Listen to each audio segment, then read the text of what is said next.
Bismillahirrahmanirrahim. Assalamualaikum warahmatullahi wabarakatuh. Saleh dan salehah, bagaimana kabarnya hari ini? Alhamdulillah, luar biasa, Allahu Akbar. Semoga semuanya dalam keadaan sehat walafiat dan tetap semangat untuk melakukan pembelajaran hari ini. Amin ya rabbal alamin. Saleh dan salehah, hari ini kita lanjutkan untuk pembelajaran tematik, yaitu tema 5 pengalamanku, subtema 1 pengalaman di rumah, pembelajaran 2. Silakan Ananda semua siapkan buku pakai tematik tema 5-nya, kemudian buka halaman 16. Benny melanjutkan permainan kuda-kudaan. Benny menjadi anak kuda. Kaki Benny menyenggol guci saat merangkak. Guci rebah dan hampir menyentuh lantai. Ayah Benny menyambut guci tersebut. Guci disambut sebelum rebah di lantai. Benny dan ayahnya bersyukur karena guci disambut dengan cepat. Rasa bersyukur merupakan perilaku yang baik. Perilaku ini sesuai sila pertama Pancasila. Selain menunjukkan sikap yang sesuai dengan sila pertama Pancasila, yaitu ketuhanan yang Maha Esa, rasa bersyukur juga Allah tegaskan dalam Al-Quran, yaitu Quran Surat Ibrahim ayat yang ke-7. Bunyinya, La in syakartum la azidannakum. Artinya, sesungguhnya jika kamu bersyukur, maka kami akan menambah nikmat kepadamu. Jadi kita harus rajin bersyukur. Bersyukur dari hal yang terkecil bahkan sampai yang terbesar. Jadi kita harus rajin bersyukur ya, saleh dan salehah. Baik, selanjutnya kita coba mengingat kembali mengenai dasar negara Indonesia, yaitu Pancasila. Nah, Anda bisa lihat gambarnya. Pancasila berasal dari dua kata, yaitu panca dan sila. Nah, Pancasila ini dilambangkan dengan burung Garuda ya. Kemudian panca artinya 5. Kemudian nomor 3, sila artinya dasar atau aturan. Maka Pancasila artinya adalah 5 dasar atau aturan. Nah, Ananda masih ingat kan? Pancasila itu ada 5 dasar atau 5 aturan. Nah, yang pertama yaitu ketuhanan yang Maha Esa. Kemudian yang kedua, kemanusiaan yang adil dan beradab. Kemudian yang ketiga, persatuan Indonesia. Yang keempat, kerakyatan yang dipimpin oleh hikmat kebijaksanaan dalam permusyawaratan perwakilan. Dan yang kelima, keadilan sosial bagi seluruh rakyat Indonesia.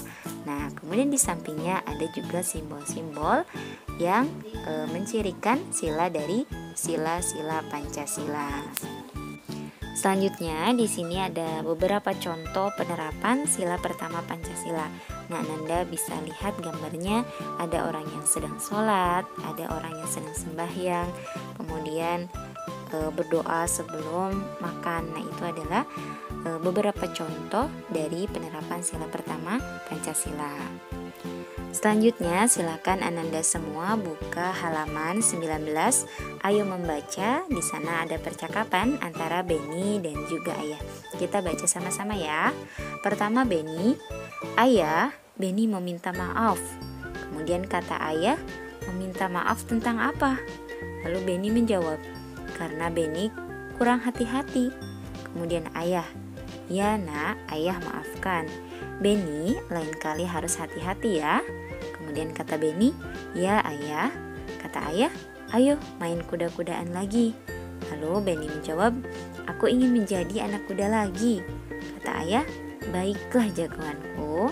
Nah, pada sebelumnya ada cerita ya, di mana Benny hampir menjatuhkan guci milik ayah. Makanya di sini disambung di percakapan, Benny meminta maaf kepada ayah dengan menggunakan bahasa yang santun dan bahasa yang sopan. Baik, kita lanjutkan ke pembelajaran 3 yang ada di halaman 21. Silakan Ananda semua buka. Nah, kita baca sama-sama ya. Kalian baca di rumah, Butari baca di sekolah. Hari sudah malam. Benny sedang bermain piano. Benny bermain di dekat kakaknya. Benny memainkan lagu Burung Tantina. Nah, jika kalian tidak tahu ada alat musik piano, nah di sampingnya ada gambar. Nah, itu adalah Benny sedang memainkan alat musik yang dinamakan piano. Nah, coba apakah kalian tahu lagu Burung Tantina? Atau baru pertama kali mendengar nih ada lagu yang judulnya Burung Tantina? Nah, jika belum, Bu Tari akan memutarkan bagaimana melakukan Burung Tantina. Silakan kalian nyanyi bersama ya. Boleh mengikuti lagu yang akan Bu Tari putarkan.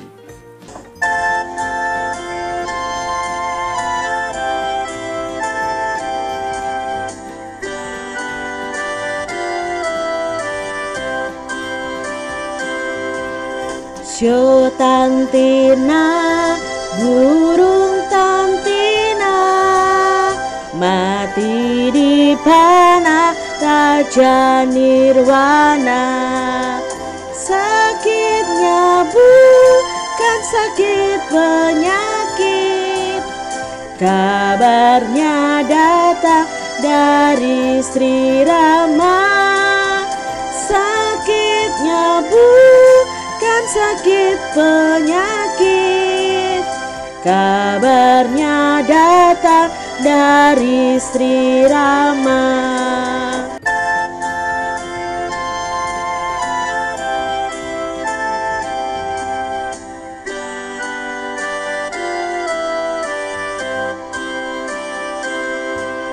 Sio Tantina, burung Tantina, mati di panah Raja Nirwana.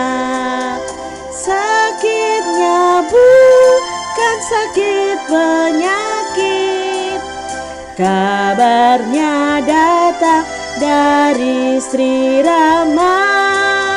Sakitnya bukan sakit penyakit, kabarnya datang dari Sri Rama.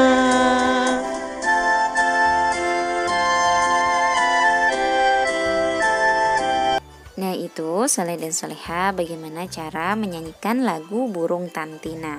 Nah, selanjutnya di setiap lagu itu ada yang dinyanyikan panjang, pendek, kemudian ada juga yang dinyanyikan dengan tekanan kuat dan tekanan lemah. Ini materi sebelumnya ya, Bu Tari pernah menjelaskan.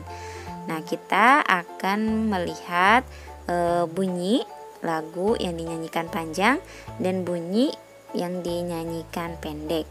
Nah, yang bergaris biru nih dinyanyikan pendek, sedangkan yang merah dinyanyikan panjang. Silahkan perhatikan dalam syairnya. Nah, ada yang bergaris biru dan ada yang bergaris merah. Untuk yang bergaris biru tadi dinyanyikan pendek dan yang bergaris merah dinyanyikan panjang. Contoh nih, yang bergaris biru, Sio Tanti, Sio Tantina. Nah, yang bergaris biru pendek ya, Sio Tantina. Kemudian yang bergaris merah dalam kata na itu dibacanya panjang, Sio Tantina. Nah, itu contoh bunyi panjang dan juga bunyi pendek dalam lagu Burung Tantina. Kemudian kita lanjutkan ke halaman 23. Benny bermain pianonya hebat.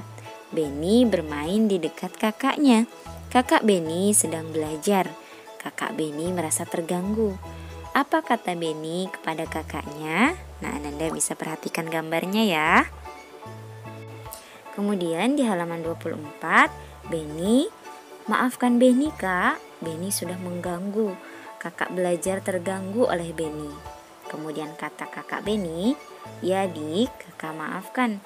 Kalau Benny mau main piano, sebaiknya siang hari, atau Benny mainnya sore hari. Lalu kata Benny, iya kak, besok tidak Benny ulangi lagi. Kemudian kata kakaknya, ya sudah, sebaiknya Benny mengerjakan PR. Jadi kalau kita mau main sesuatu nih, apalagi alat musik yang sekiranya bisa mengganggu orang lain, maka kita usahakan untuk memainkannya siang hari atau sore hari atau ketika di rumah tidak ada orang ya. Jangan pernah mengganggu orang sedang belajar ya. Baik, kita lanjutkan ke halaman 26. Kemudian Beni membuat PR. Beni ditugaskan mengukur benda. Benda tersebut tidak dapat diukur dengan satu penggaris. Beni mengukur benda lebih panjang dari penggaris. Kemudian ada percakapan antara Beni dengan kakaknya. Beni, Kak, Beni ingin mengukur piano, tetapi pianonya panjang. Alat apa yang dapat digunakan? Kemudian kata Kak Beni dapat menggunakan penggaris. Beni dapat juga menggunakan meteran. Karena bendanya lebih panjang dari penggaris, maka gunakan meteran. Nah, sekarang coba kita ingat-ingat kembali tentang alat ukur panjang baku. Nah, dalam alat ukur panjang baku, selain ada penggaris nih, nah ada juga yang dinamakan dengan meteran. Nah, itu gambar yang pertama dan yang kedua. Perbedaannya, untuk gambar meteran yang pertama biasanya digunakan untuk mengukur baju. Kemudian untuk meteran yang kedua biasanya kita gunakan untuk mengukur panjang jalan, kemudian panjang tinggi badan. Nah, ini bisa kita gunakan untuk meteran yang kedua. Jadi ketika ingin mengukur piano bisa menggunakan meteran yang pertama ya. Baik, Soleh dan Solehah, itu saja untuk pembelajaran tematik hari ini. Semoga materi yang Butari hari ini jelaskan Ananda semua dapat memahaminya ya. Kita tutup pembelajaran hari ini dengan membaca hamdalah dan doa kifaratul majlis. Alhamdulillahirabbil alamin. Subhanakallahumma wa bihamdika asyhadu an la ilaha illa anta astaghfiruka wa atubu ilaik.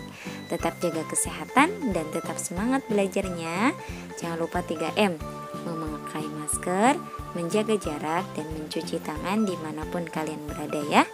Terima kasih. Wassalamualaikum warahmatullahi wabarakatuh.